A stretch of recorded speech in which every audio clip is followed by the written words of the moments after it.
삼성바이오로직스가 펩타이드 CDMO 성장 가능성을 높게 본 배경에는 GLP-1 비만 치료제 열풍이 있습니다. 그 전까지는 시장이 작은 틈새 분야였습니다. 노보노디스크와 일라이릴리의 제품이 성공하면서 상황이 달라졌는데요. 수요가 급증했고 대규모 물량을 안정적으로 생산할 설비와 경험 자체가 경쟁력이 됐습니다. 삼성바이오로직스는 공장 건설과 규제 승인, 고객사의 품질 평가까지 필요한 시간을 폴리펩타이드 그룹을 인수하며 산 겁니다.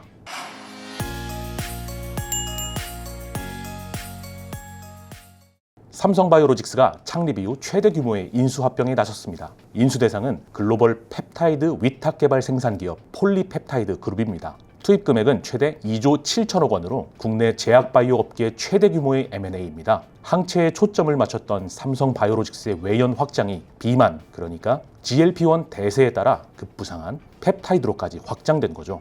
그렇습니다. 삼성바이오로직스는 항체의약품을 중심으로 세계 최대 생산 능력을 구축했고 최근 ADC와 mRNA로 영역을 넓혔습니다. 여기에 펩타이드까지 더하면서 차세대 의약품 생산 포트폴리오를 한 단계 더 확장한 겁니다. 삼성바이오로직스는 연매출 6,700억 원 수준의 회사에 약 3조 원을 투자했습니다. 매출만 보면 의아한 점이 있는데요. 폴리펩타이드 그룹의 경쟁력과 이번 거래의 의미를 짚어보겠습니다. 더벨 제약바이오부 최은수, 김성아 기자입니다. 펩타이드 생산 공장뿐 아니라 관련 회사 전체를 인수하는 이번 거래는 단순히 공장 하나를 추가하는 설비 인수와는 다릅니다. 삼성바이오로직스는 폴리펩타이드 그룹 지분 100%를 확보해 완전 자회사로 편입하는 게 목표입니다. 공장 하나 사는 것과 회사를 통째로 인수하는 건 완전히 다른 전략이죠. 네, 그렇죠. 공장만 가져오는 게 아니라 기술 인력과 고객사, 기존 개혁과 프로젝트까지 모두 이어봤습니다. 펩타이드 사업의 기반을 통째로 확보하는 만큼 새 공장을 짓고 고객을 유치하는 시간을 크게 줄일 수 있죠. 결국 당장의 실적보다 시장 진입 속도에 더 큰 가치를 둔 결정으로 보입니다. 후발주자로 시작하는 대신 이미 검증된 회사를 인수해 곧바로 경쟁에 뛰어드는 방식입니다.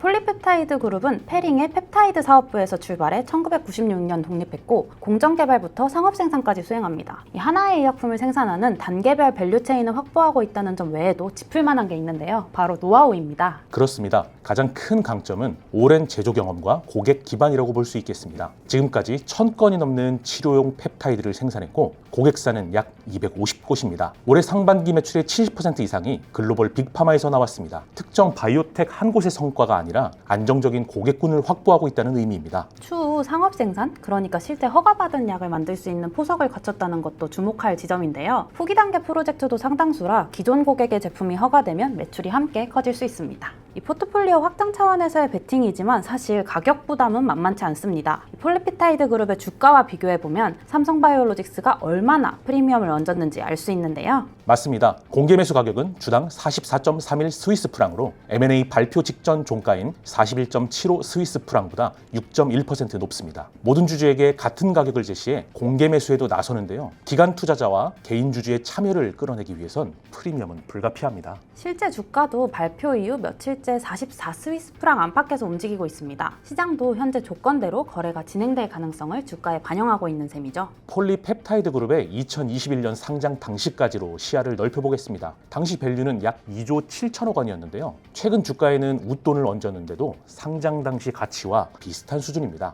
여기에 실적도 다시 살아나고 있다는 점은 주목할 필요가 있습니다. 지난해 증설 부담으로 적자를 냈지만 올해 상반기 매출은 40% 이상 늘었고 순이익도 흑자로 돌아섰습니다. 그러니까 최근 주가에는 프리미엄을 지급했지만 5년 전 밸류로 산 거고 실적은 반등하는 시점이었다는 얘기군요. 삼성바이오로직스가 펩타이드 CDMO 성장 가능성을 높게 본 배경에는 GLP-1 비만 치료제 열풍이 있습니다. 그전까지 펩타이드 시장이 이렇게 커질 거라고 생각하는 이들은 드물었죠. 맞아요. 펩타이드 의약품은 상업화가 어려운 분야로 평가받았죠. 체내에서 쉽게 분해되고 반감기가 짧고 고체상 펩타이드 합성, SPPS 등 제조 공정도 복잡해 생산 단가가 높았습니다. 그러나 노보노디스크와 일라이릴리의 비만약이 성공하면서 상황이 달라졌죠. 수요가 급증했고 대규모 물량을 안정적으로 생산할 설비와 경험 자체가 경쟁력이 됐습니다. 오랜 시간 펩타이드 생산 시장에서 톱티어 입지를 다진 폴리펩타이드 그룹을 인수하면서 삼성바이오로직스는 시간을 벌게 됐습니다. 그러나 최대 2조 7천억 원 베팅은 부담스러운 돈이죠. 보유연금은 1조 5천억 원 안팎이라 자체 자금만으로는 부족합니다. 보유자금에 더해 차입금을 쓸 수밖에 없겠네요.